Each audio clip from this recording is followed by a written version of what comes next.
السلام علیکم ورحمۃ اللہ وبرکاتہ نحمدہ ونصلی علی رسولہ الکریم رب اشرح لی صدری ویسر لی امری واحلل عقدۃ من لسانی یفقہوا قولی رب زدنا علما اللہم انا نسألک علما نافعا ورزقا واسعا وقلبا شاکرا ولسانا ذاکرا وعملا متقبلا آمین یا رب العالمین۔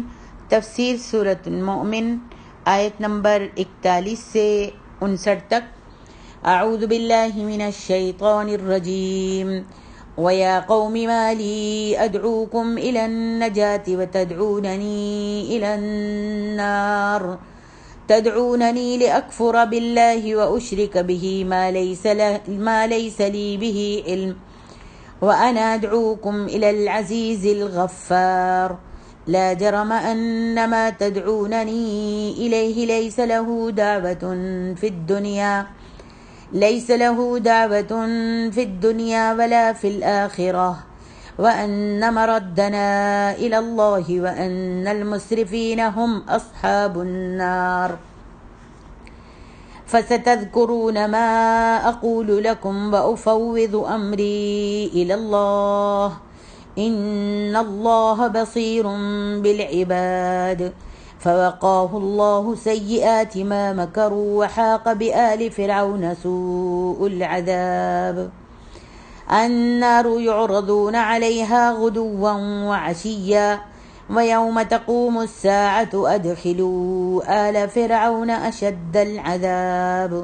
اور اے میری قوم، مجھے کیا ہے کہ میں تو تمہیں نجات کی طرف بلاتا ہوں اور تم مجھے آگ کی طرف بلاتے ہو۔ تم مجھے بلاتے ہو کہ میں اللہ کے ساتھ شرک کروں، کفر کروں اور اس کے ساتھ اسے شریک ٹھہراؤں جس کے بارے میں مجھے کوئی علم نہیں، اور میں تمہیں نہایت غالب خوب بخشنے والے کی طرف بلاتا ہوں۔ یقینی بات ہے کہ تم مجھے جس کی طرف بلا رہے ہو وہ نہ تو دنیا میں پکارے جانے کے قابل ہے اور نہ آخرت میں، اور بلا شبہ ہماری واپسی اللہ ہی کی طرف ہے، اور بلا شبہ حد سے بڑھنے والے ہی دوزخی ہیں۔ لہٰذا تم ان قریب ان باتوں کو یاد کرو گے جو میں تم سے کہہ رہا ہوں، اور میں اپنا معاملہ اللہ کے سپرد کرتا ہوں۔ بلا شبہ اللہ بندوں کو خوب دیکھ رہا ہے۔ پھر انہوں نے جو مکر و فریب کیا تھا، اللہ نے اس کی برائیوں سے اس ایماندار کو بچا لیا، اور آل فرعون کو برے عذاب نے گھیر لیا۔ وہ دوزخ کی آگ ہے جس پر انہیں صبح شام پیش کیا جاتا ہے، اور جس دن قیامت قائم ہوگی کہا جائے گا آل فرعون کو سخت ترین عذاب میں داخل کر دو۔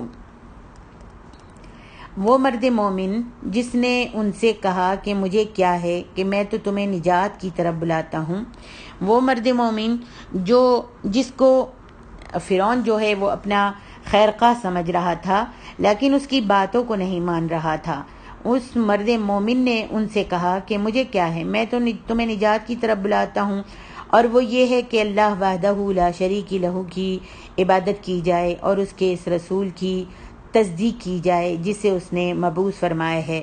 وَتَدْعُونَنِي إِلَى النَّارِ تَدْعُونَنِي لِأَكْفُرَ بِاللَّهِ وَأُشْرِكَ بِهِ مَا لَيْسَ لِي بِهِ علم۔ یہ ہے تمہاری بھلائی، خیر خواہی اور نجات کا راستہ کہ اللہ کے رسول پر ایمان لے آؤ اور نیک اعمال بجا لاؤ۔ وہ بھلائی کی راہ نہیں کہ رسول کی دعوت کا نہ صرف یہ کہ انکار ہی کر دیا جائے بلکہ اسے قتل کرنے کے ارادے کیے جانے لگے۔ یہ بھلائی کی راہ نہیں ہے، یہ تو جہنم کی راہ ہے۔ پھر کہتا ہے تدعوننی لأکفر باللہ وأشرک بہ ما لیس لی بہ علم۔ تم یہ چاہتے ہو کہ میں بھی تمہاری طرح سورج دیوتا کے آگے سر جھکاؤں اور بچھڑے کی پوجا کروں؟ میری معلومات کی حد تک ایسی چیزوں کی پرستش کے لیے تم کوئی عقلی دلیل پیش نہیں کر سکتے، اور نہیں کسی الہامی کتاب سے یہ ثابت کر سکتے ہو۔ یہ چیزیں بھی عبادت کے لائق ہیں، یہ تو بس باپ دادا کی تقلید کی اندھی روش ہے۔ پھر تم یہ بھی چاہتے ہو کہ میں ایسے نظام حکومت کا کل پرزہ بن کر رہوں جو رسولوں کی مخالفت پر اتر آئی ہے، اور طبقاتی تقسیم کو ہوا دے کر بنی اسرائیل پر بے پناہ مظالم ڈھا رہی ہے۔ میں ان باتوں سے سخت بیزار ہوں۔ اس کے بجائے میں تمہیں اس پروردگار کی عبادت اور اطاعت کی طرف دعوت دیتا ہوں جس نے کائنات کی ہر چیز کو صرف پیدا ہی نہیں کیا بلکہ ان پر پوری طرح کنٹرول بھی رکھے ہوئے ہے، اور جو شخص اس کی طرف رجوع کرے اللہ رب العالمین اس کے گناہ بھی معاف فرما دیتا ہے۔ فرمائے لا جرم انما تدعوننی الیہ لیس لہ دعوت فی الدنیا ولا فی الآخرہ۔ اس جملے کے کئی مطلب ہو سکتے ہیں۔ پہلا تو وہی مطلب ہے جو ترجمے سے واضح ہے۔ دوسرا مطلب یہ ہے کہ ان چیزوں کو نہ دنیا میں یہ حق پہنچتا ہے نہ آخرت میں کہ ان کی خدائی تسلیم کرنے کے لیے لوگوں کو دعوت دی جائے۔ تیسرا یہ کہ انہیں تو لوگوں نے زبردستی خدا بنا رکھا ہے، ورنہ وہ خود نہ اس دنیا میں خدائی کے مدعی ہیں اور نہ آخرت میں یہ دعویٰ لے کر اٹھیں گے کہ ہم بھی تو خدا تھے، ہمیں کیوں نہ مانا گیا۔ فرمایا وَأَنَّ الْمُسْرِفِينَ هُمْ أَصْحَابُ النَّارِ۔ اگرچہ ہم ہر کام میں حد اعتدال سے آگے نکل جانے کو اسراف کہہ سکتے ہیں، مگر یہاں مسرفینہ سے مراد وہ لوگ ہیں جو عاجز مخلوق کو اللہ تعالیٰ کے اختیارات و تصرفات میں شریک بنا لیتے ہیں۔ ایسے مسرفین ہی وہ دوزخی ہیں جنہیں کبھی بھی معاف نہیں کیا جائے گا۔ آگے ارشاد ربانی ہے فَسَتَذْكُرُونَ مَا أَقُولُ لَكُمْ وَأُفَوِّضُ أَمْرِي إِلَى اللَّهِ إِنَّ اللَّهَ بَصِيرٌ بِالْعِبَادِ۔ اس مرد مومن کی تقریر کا یہ آخری حصہ ہے، اور اس سے صاف معلوم ہو رہا ہے کہ اس نے یہ تقریر اپنی جان ہتھیلی پر رکھ کر کی تھی، اور یہ کہ اب فرعون اسے کسی قیمت پر زندہ نہیں رہنے دے گا۔ دوسری بات یہ معلوم ہوتی ہے کہ یہ مرد مومن کسی معمولی فائدے پر فائز نہیں تھا، بلکہ کسی انتہائی نازک اور ذمہ دارانہ منصب اس کے سپرد تھا، جسے فرعون فوری طور پر گرفتار کرنے کی جرات نہ کر سکا۔ فرعون کو تو یہ معلوم ہو چکا تھا کہ حضرت موسیٰ علیہ السلام کی دعوت اس کی انتہائی پابندیوں اور سختیوں کے باوجود ایوان بالا تک سرایت کر چکی ہے، لہذا اب یہ معاملہ صرف اکیلے اس مرد مومن کا یا موسیٰ ہی کے قتل کا نہ رہا تھا، بلکہ اب وہ یہ معلوم کرنا چاہتا تھا کہ دعوت اسلامی کے اثرات اس کے اپنے دربار اور اس کی اپنی آل میں کہاں تک نفوذ کر چکے ہیں۔ اس لیے سر دست اس نے ان دونوں کو التوا میں ڈال دیا کہ مبادا ان دونوں میں سے کسی ایک یا دونوں کو قتل کرنے سے کوئی ایسا ہنگامہ نہ کھڑا ہو جس پر بعد میں قابو نہ پایا جا سکے۔ اور تیسری بات یہ معلوم ہوتی ہے کہ جو کچھ اس مرد مومن کے دل میں تھا وہ اس نے پوری جرات کے ساتھ برملا کہہ ڈالا تھا، اور اپنی سچائی کی مزید توثیق کے لیے ساتھ ہی اس نے یہ بھی کہہ دیا تھا کہ عن قریب تم لوگ میری باتوں کو یاد کرو گے کہ جو کچھ اس آدمی نے باتیں کہی تھیں وہ فی الواقع درست تھیں۔ عن قریب سے مراد روز آخرت بھی ہو سکتا ہے، اور وہ دن بھی جب کہ آل فرعون پر عذاب آیا تھا اور وہ بحیرہ قلزم میں غرق کر دیے گئے تھے۔ فرمایا فوقاہ اللہ سیئات ما مکروا وحاق بآل فرعون سوء العذاب۔ معلوم ایسا ہوتا ہے کہ فرعون اس مرد مومن کو فوری طور پر قتل نہیں کرنا چاہتا تھا، بلکہ اس کو گرفتار کر کے اسے جسمانی تعذیب دینا چاہتا تھا تاکہ اس سے وہ سب باتیں اگلوا لے جن باتوں کی اس کو ضرورت تھی۔ ان لوگوں نے اس مرد مومن کے خلاف کیا چالیں چلی تھیں، ان کی وضاحت جو ہے وہ معلوم نہیں ہو سکی۔ بہرحال اس واقعے کے بعد جلد ہی حضرت موسیٰ علیہ السلام کو ہجرت کا حکم مل گیا، اور یہ مومن مرد بھی مہاجرین میں شامل تھا۔ اس طرح اسے فرعون کی چالوں سے اللہ تعالیٰ نے نجات دے دی، یا فرمایا فوقاہ اللہ سیئات ما مکروا۔ فرعون کی چالوں سے اللہ تعالیٰ نے اس مومن مرد کو جو اپنا دین چھپائے ہوئے تھا اللہ تعالیٰ نے نجات دے دی۔ اور جب آل فرعون نے ان مہاجرین کا تعاقب کیا تو خود ہی اپنی اس چال میں پھنس گئے۔ سبحان اللہ۔ آگے ارشاد ربانی ہے وحاق بآل فرعون سوء العذاب۔ اور آلے فرمایا پس اللہ تعالیٰ نے اسے ان لوگوں کی تدبیروں کی برائیوں سے محفوظ رکھا، یعنی دنیا اور آخرت میں۔ دنیا میں تو اللہ تعالیٰ نے اسے موسیٰ کے ساتھ نجات عطا فرما دی اور آخرت میں اسے جنت میں داخل فرما دیا۔ فرمایا وحاق بآل فرعون سوء العذاب، اور آل فرعون کو برے عذاب نے گھیر لیا، اور وہ تھا پہلے دریا میں غرق کیا اور پھر وہاں سے جہنم میں منتقل کر دینا۔ ان کی روحوں کو قیامت برپا ہونے تک صبح شام آگ کے سامنے پیش کیا جاتا ہے، اور جب قیامت کا دن ہوگا تو ان کے جسموں اور روحوں کو یکجا کر کے جہنم رسید کیا جائے گا۔ اسی لیے فرمایا وَيَوْمَ تَقُومُ السَّاعَةُ أَدْخِلُوا آلَ فِرْعَوْنَ أَشَدَّ الْعَذَابِ، اور جس روز قیامت قائم ہوگی حکم ہوگا کہ فرعونیوں کو سخت ترین عذاب میں داخل کر دو، یعنی جو زیادہ درد اور تکلیف والا ہوگا۔ یہ آیت کریمہ اہل سنت کے اس استدلال کی بہت بڑی دلیل ہے کہ قبروں کے اندر برزخی زندگی میں عذاب ہوگا۔ فرمایا النار یعرضون علیہا غدوا وعشیا، وہ آگ ہے، وہ سب صبح شام اس پر پیش کیے جاتے ہیں۔ لیکن یہاں ایک سوال پیدا ہوتا ہے کہ اس میں کوئی شک نہیں کہ یہ آیت مکی ہے اور اس سے برزخ میں عذاب قبر پر استدلال کیا گیا ہے، جبکہ امام احمد رحمہ اللہ نے حضرت عائشہ رضی اللہ عنہ سے روایت کیا ہے کہ ایک یہودی عورت ان کی خدمت کیا کرتی تھی۔ حضرت عائشہ رضی اللہ عنہ جب بھی اس سے کوئی نیکی کرتی تو یہودن ان سے کہتی اللہ تجھے عذاب قبر سے بچائے۔ حضرت عائشہ رضی اللہ عنہ روایت کرتی ہیں کہ نبی صلی اللہ علیہ وسلم میرے پاس تشریف لائے تو میں نے عرض کی اے اللہ کے رسول صلی اللہ علیہ وسلم، کیا قیامت کے دن سے پہلے قبر میں بھی عذاب ہے؟ نبی علیہ الصلاۃ والسلام نے فرمایا لا وعم ذاک، نہیں، یہ کون کہتا ہے؟ انہوں نے جواب دیا کہ اس یہودن سے میں جب بھی کوئی نیکی کرتی ہوں تو یہ کہتی ہے کہ اللہ تجھے عذاب قبر سے بچائے۔ تب نبی علیہ الصلاۃ والسلام نے فرمایا کذبت یہود وہم علی اللہ عز وجل اکذب لا عذاب دون یوم القیامہ، یہودی جھوٹ کہتے ہیں اور وہ اللہ تعالیٰ کے بارے میں کچھ زیادہ ہی جھوٹ بولتے ہیں، قیامت کے دن کے علاوہ اور کوئی عذاب نہیں ہے۔ پھر کچھ عرصے کے بعد ایک دن نبی علیہ الصلاۃ والسلام نصف النہار کے بعد تشریف لائے۔ آپ اپنے کپڑے کو لپیٹے ہوئے تھے، آپ کی آنکھیں سرخ ہو رہی تھیں اور آپ بلند آواز سے فرما رہے تھے اے لوگو، فتنے تمہیں اندھیری رات کے ٹکڑوں کی طرح ڈھانپ لیں گے۔ لوگو، اگر تم بھی جان لو جو میں جانتا ہوں تو تم زیادہ رو اور کم ہنسو۔ بنی نو انسان، عذاب قبر سے اللہ کی پناہ مانگو۔ بے شک عذاب قبر حق ہے۔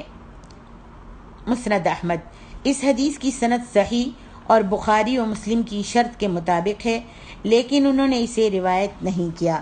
سوال یہاں پر یہ ہے کہ اس میں تطبیق کس طرح ہوگی کہ یہ آیت تو مکی ہے اور اس میں عذاب برزخ کی دلیل موجود ہے۔ جواب یہ ہے کہ اس آیت میں بیان کیا گیا ہے کہ برزخ میں روحوں کو صبح شام آگ کے سامنے پیش کیا جاتا ہے، اور اس سے یہ ثابت نہیں ہوتا کہ قبروں میں اس پیش کیے جانے کی وجہ سے جسموں کو بھی تکلیف ہوتی ہے، کیونکہ اس میں بطور خاص صرف روحوں کے پیش کیے جانے کا ذکر ہے۔ جہاں تک برزخ میں جسموں کے مبتلا الم و درد ہونے کا تعلق ہے تو یہ ان صحیح احادیث سے ثابت ہے جن کا ذکر ابھی میں آپ کے سامنے بیان کروں گی۔ دوسرا جواب یہ ہو سکتا ہے کہ اس آیت میں برزخ میں کفار کے عذاب کا ذکر ہے، اور اس سے یہ لازم نہیں آتا کہ مومن کو بھی اپنے گناہ کی وجہ سے قبر میں عذاب ہوتا ہے۔ اس کی دلیل وہ حدیث ہے جسے امام احمد نے حضرت عائشہ سے روایت کیا ہے کہ نبی صلی اللہ علیہ وسلم ان کے پاس تشریف لائے تو ان کے پاس ایک یہودن بیٹھی ہوئی تھی اور وہ کہہ رہی تھی کیا تجھے معلوم ہے کہ تم قبروں میں فتنے میں مبتلا کیے جاؤ گے؟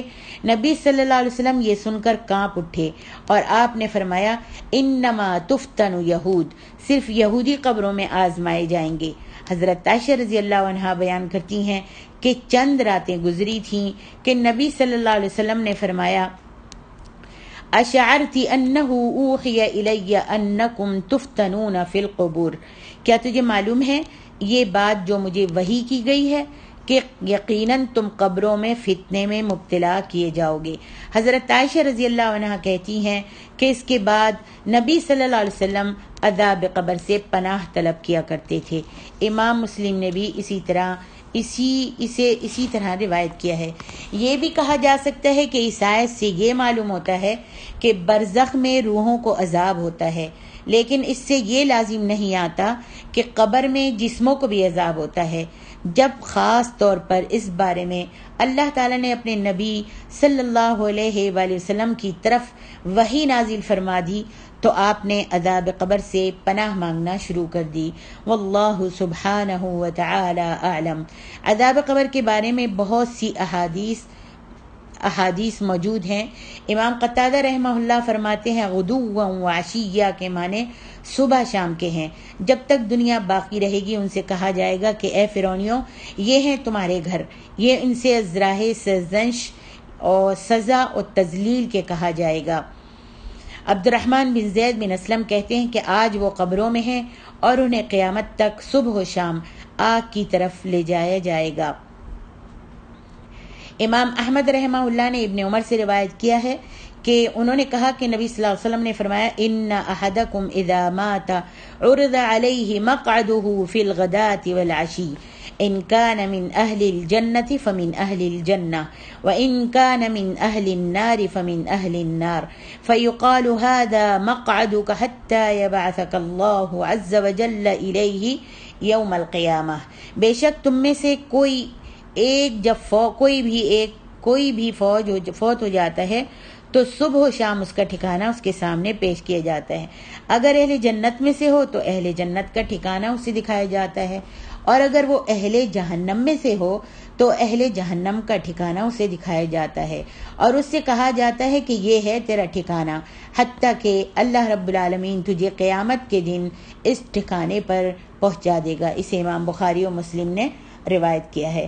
آگے ارشاد ربانی ہے وَإِذْ يَتَحَاجُّونَ فِي النَّارِ فَيَقُولُ الضُّعَفَاءُ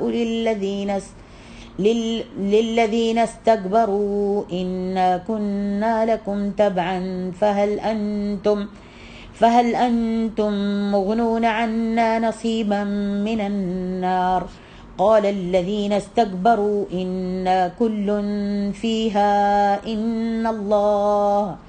إن الله قد حكم بين العباد وقال الذين في النار لخزنة جهنم ادعوا ربكم يخفف عنا يوما من العذاب قالوا أولم تك تأتيكم رسلكم بالبينات قالوا بلى قالوا فادعوا وما دعاء الكافرين إلا في ضلال۔ اور جب وہ جہنم میں باہم جھگڑیں گے تو جن لوگوں نے تکبر کیا تھا ان سے کمزور لوگ کہیں گے بلا شبہ ہم تو دنیا میں تمہارے تابع تھے، پھر کیا تم ہم سے آگ کا کچھ حصہ ہٹاؤ گے؟ جن لوگوں نے تکبر کیا تھا وہ کہیں گے بے شک ہم سبھی اس آگ میں ہیں، بلا شبہ اللہ نے تو بندوں کے درمیان فیصلہ کر دیا ہے۔ اور وہ سب لوگ جو آگ میں ہوں گے جہنم کے دربانوں سے کہیں گے تم اپنے رب سے دعا کرو کہ وہ ایک دن تو ہم سے کچھ عذاب ہلکا کر دیں۔ وہ کہیں گے کیا تمہارے رسول تمہارے پاس کھلی نشانیاں لے کر نہیں آتے تھے؟ وہ جواب میں کہیں گے کیوں نہیں۔ وہ دربان کہیں گے پھر تم خود ہی دعا کر لو، اور کافروں کی دعا تو بیکار ہی جائے گی۔ یہاں پر جو فرمایا وَإِذْ يَتَحَاجُّونَ فِي النَّارِ فَيَقُولُ الضُّعَفَاءُ، بڑا بننے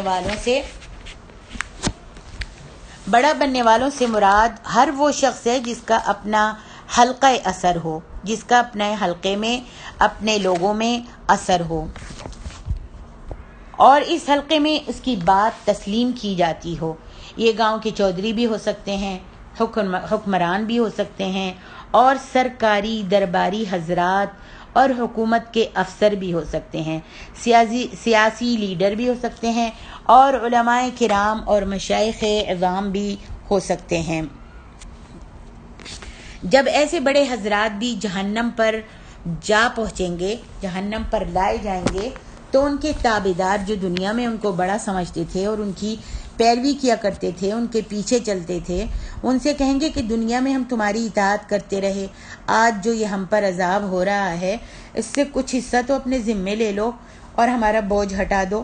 اور وہ یہ بات انہیں اس لیے نہیں کہیں گے کہ وہ فی الواقع کچھ بوجھ ہٹا سکتے ہیں، اس بات کی انہیں خوب سمجھ آ چکی ہوگی کہ آج بے بسی میں دونوں فریق ایک جیسے ہیں، بلکہ وہ یہ بات انہیں ذلیل کرنے کی خاطر کہیں گے، اور اس لیے بھی کہ وہ اپنے اندر کی جلن کو کچھ ہلکا کر سکیں اور دل کے پھپھولے پھوڑ سکیں۔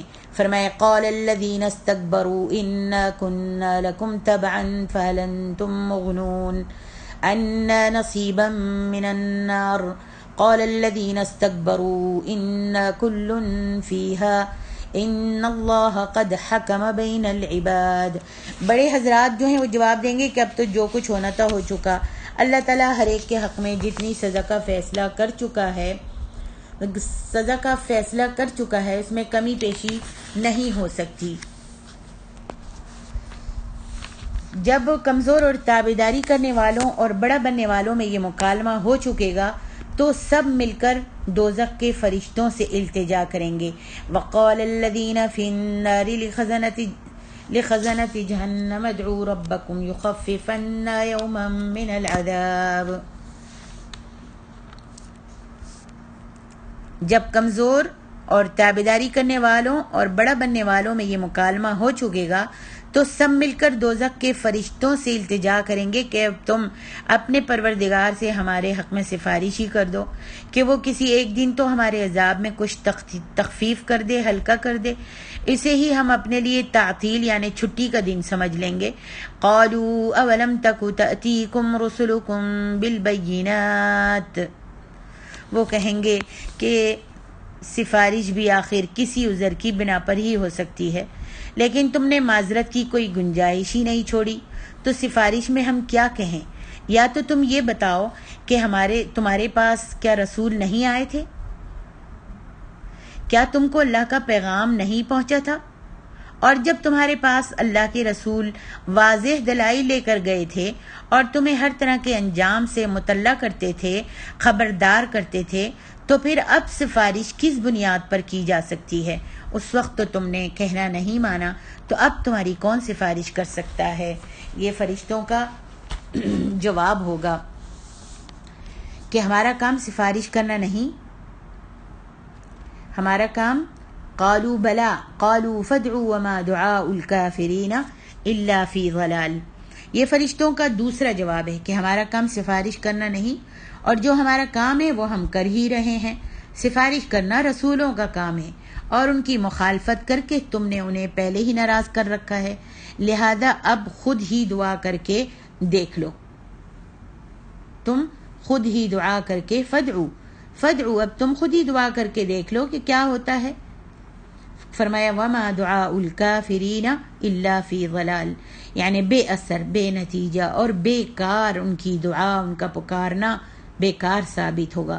کافروں کی پکار اللہ تعالیٰ تک پہنچتی ہی نہیں، راستے میں ہی گم ہو جاتی ہے۔